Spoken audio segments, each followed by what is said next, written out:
The mirror above the dresser was tilted just slightly to the left, and I remember staring at it because I couldn't look at the box on the bed. 58 years of marriage. 58 years of sleeping beside the same man, washing his shirts, packing his lunch pail, raising 7 children under the same roof. And now he was gone 3 weeks in the cold ground of the church cemetery, and my daughter Rebecca was standing in the doorway holding a wooden box I had never seen before in my life.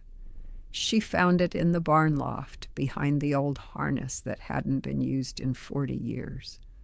A box my husband Amos had built with his own hands, hidden under a loose floorboard, locked with a small brass key that was taped to the underside of the lid.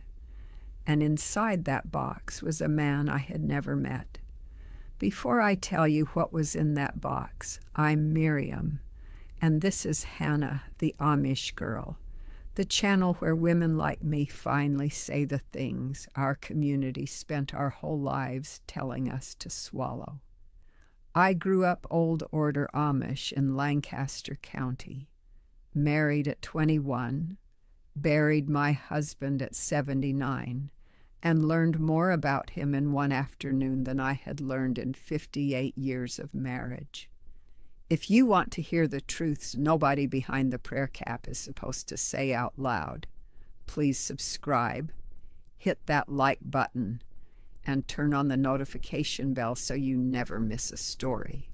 And in the comments, tell me, have you ever discovered something about someone you loved after they were already gone? Let me tell you about Amos first, because you need to understand the man I thought I married. He was 23 when we wed. I was 21. Our courtship was short, 6 months, mostly buggy rides home from Sunday singings, and quiet evenings on my parents' porch. He was steady, that's the word everyone used. Steady Amos, hard-working Amos. A man who never raised his voice, never missed a church service, never drank, never gambled, never strayed. The kind of husband Amish mothers prayed their daughters would find. For 58 years, that's the man I lived with.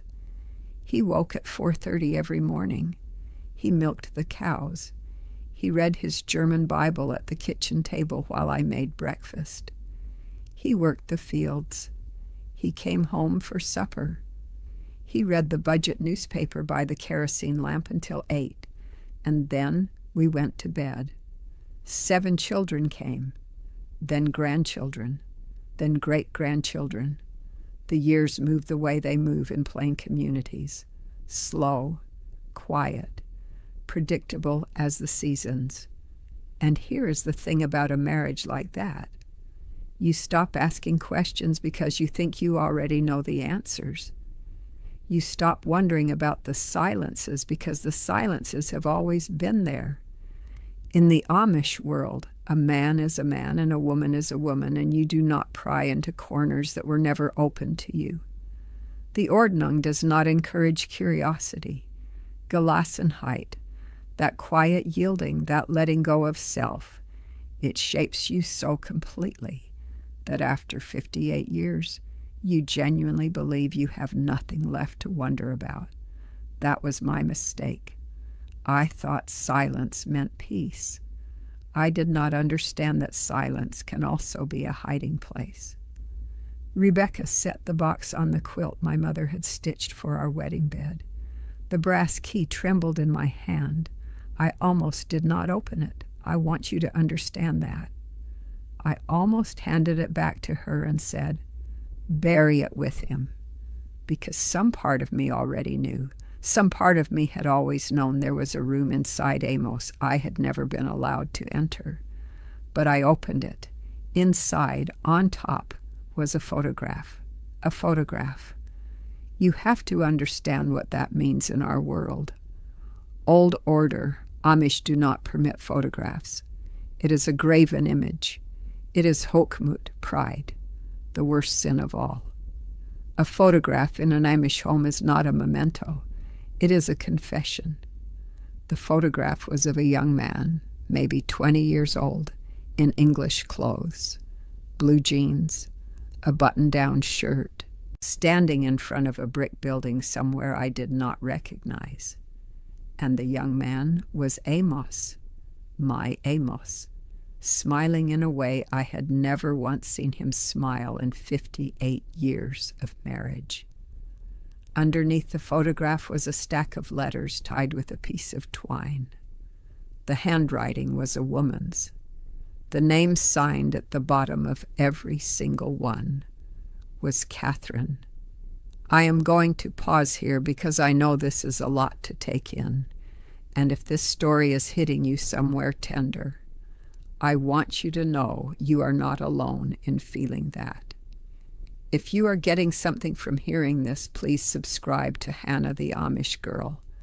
Give this video a like, and turn on that notification bell. There are so many women whose stories never get told, and your support is what lets us keep telling them. Drop a comment and tell me where you are watching from. I read every single one. Now, the letters. There were 47 of them. The earliest was dated 1965. Almost would have been 19. The last was dated 1968, the year before he married me. Catherine was an English girl. She lived in Lebanon, Pennsylvania. She had met Amos during his Rumspringa, that running around time when Amish young people are permitted, briefly, to taste the outside world before they choose baptism. Most use it for small rebellions, a radio, a car ride, a pair of jeans hidden under the bed. Amos used it to fall in love. The letters told a story I had never been told. He had lived with an English family for almost 2 years. He had worked at a hardware store. He had learned to drive a car. He had gone to a movie theater. He had taken Catherine dancing at a place called the Blue Moon, where she taught him a slow song, and he had stepped on her feet and laughed so hard he cried. In one letter she wrote about a future, a small house, a garden, children with both their names. She asked him if he was sure. She asked him 3 times in 3 different letters if he was sure he could go back. The last letter was the shortest. It said only that she had received his news, that she understood, that she would love him for the rest of her life and would not write again. She kept that promise. There were no more letters. 6 months after that final letter, Amos was baptized into the Old Order Church. 6 months after that, he married me. I sat on the edge of the bed for a very long time. Rebecca sat beside me, her hand on my back, not speaking. Outside, I could hear the wind in the maple tree my husband had planted the year our oldest son was born. I could hear a buggy passing on the road. I could hear the ordinary sounds of an ordinary Amish afternoon. And I felt as though the floor of my life had been quietly removed while I was looking the other way. Here is what I want you to understand, because I have thought about this every single day for the month since I opened that box. I was not angry that he had loved her. I was not angry that he had lived a life before me. I was angry, I am still angry, that he had carried her for 58 years inside a locked box in our barn, and I had slept beside him for 58 years.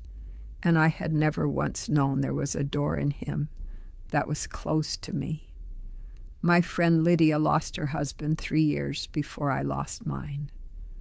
We sat together on her porch one summer evening, snapping beans into a metal bowl, and she told me something I did not understand at the time. She said, "Miriam, when Eli died, I realized I had been married to a stranger for 46 years, and I had called it peace because I did not know there was anything else to call it."